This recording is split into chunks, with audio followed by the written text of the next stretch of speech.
Hello everyone, welcome to the channel. This is the first of a series of videos about how to be successful with IELTS. I know many students look at this as a stressful aspect that they worry about, and I understand why, because many look at it as a barrier towards their future goals and ambitions. So it could be a stressful outlook, but it shouldn't be, because IELTS is not difficult. It's not trying to trip you up and stop you from proceeding, but you have to approach it in the correct manner. And if you want to be successful in IELTS, as I say, I'm going to be making a series of videos now that you should follow, and I will give some good guidance and tips on how to be successful.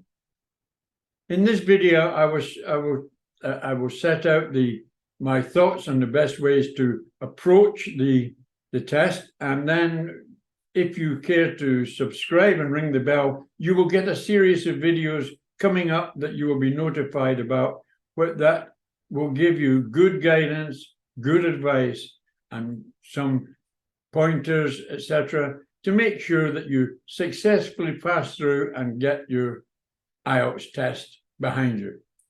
Thank you. Let's get on with the video. Here we are. Are you facing an IELTS test?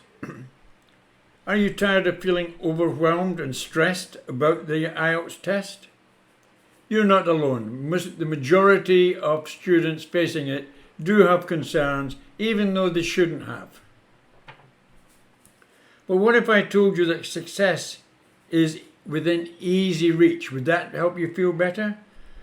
If you can focus on what you want to do and you can get a solid plan, then there's nothing to worry about. You can achieve the score you need to reach your goals, I promise you.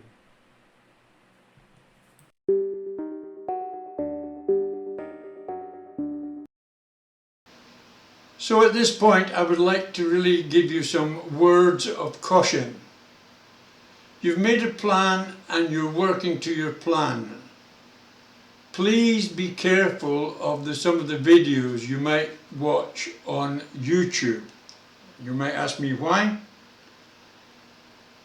These are the guidelines I would like to give you. Watch videos from credible sources, like videos that give you information directly about the 4 disciplines, i.e. the speaking aspect of your test, the writing aspect of your test, the listening aspect of your test, and also the reading aspect. Avoid videos that are showing students performing well at a testing environment and getting high scores. These are very usually staged and are not true reflection of students working in a test environment and trying to respond in that environment.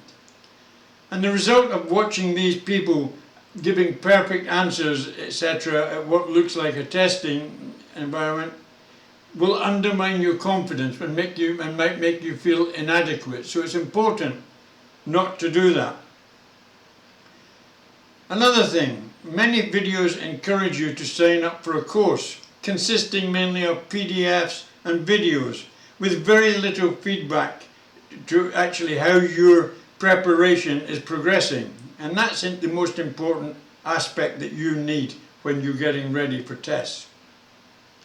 They give limited feedback on your own individual performance and provide a lot of information in addition to what you really need that can deflect from the goal and have you going off at a tangent in the wrong direction.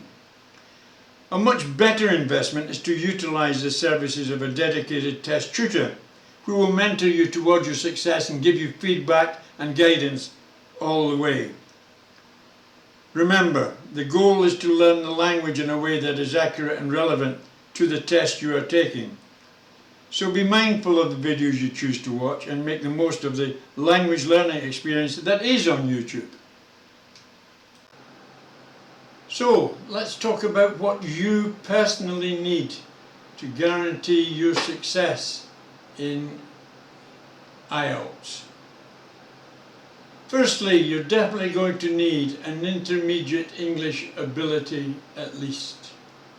If you're in an advanced situation, then you're very fortunate and you're going to have no problem at all. But the majority of people I see, they come to me with an intermediate English ability that I would rate somewhere, normally B1 or B1 plus, but some of them going into B2. But hey, there is absolutely no problem with that. That's the area where you want to be really, and you need to be proud of your achievement so far, because that is coming pretty close to fluency, particularly when you're in the B2 bracket, etc. The second thing what you absolutely need is time to prepare.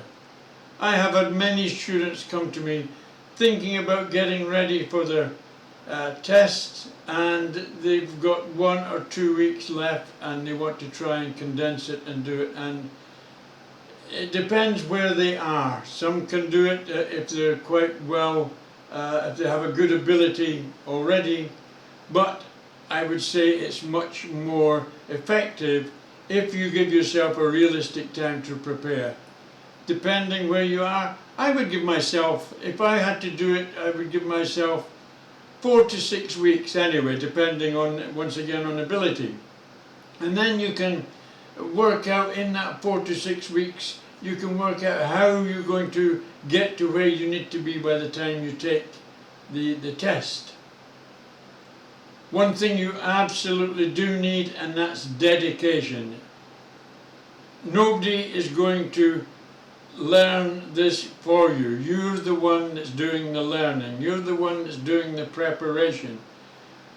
We as guiders can guide you and give you feedback and prompt you in which direction you need to go, but you're the one that requires the dedication, and you need to be totally dedicated to making this work. So you need to make sure it's a time of your life when you have time to do it. There's no point in doing it as you're trying to work towards the finals of your exams at college or university, etc. You need to do it when you have time to dedicate yourself to it. It's an important part of your life. Your goals and aims for your future at this point look as though they depend upon you achieving here, so dedicate yourself to it. I can guarantee you, given that you've got the ability, you've got the time to prepare, and you have the dedication, you are going to be successful. You're going to take a language test, so get focused. You need to be very focused in being successful. Concentrate your mind to achieving your goal.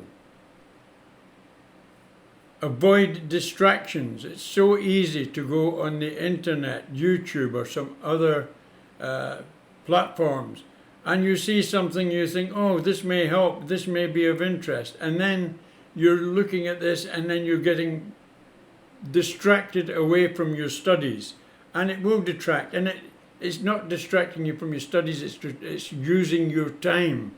So stay focused, avoid distractions. You also need to understand your weaknesses as points of concentration.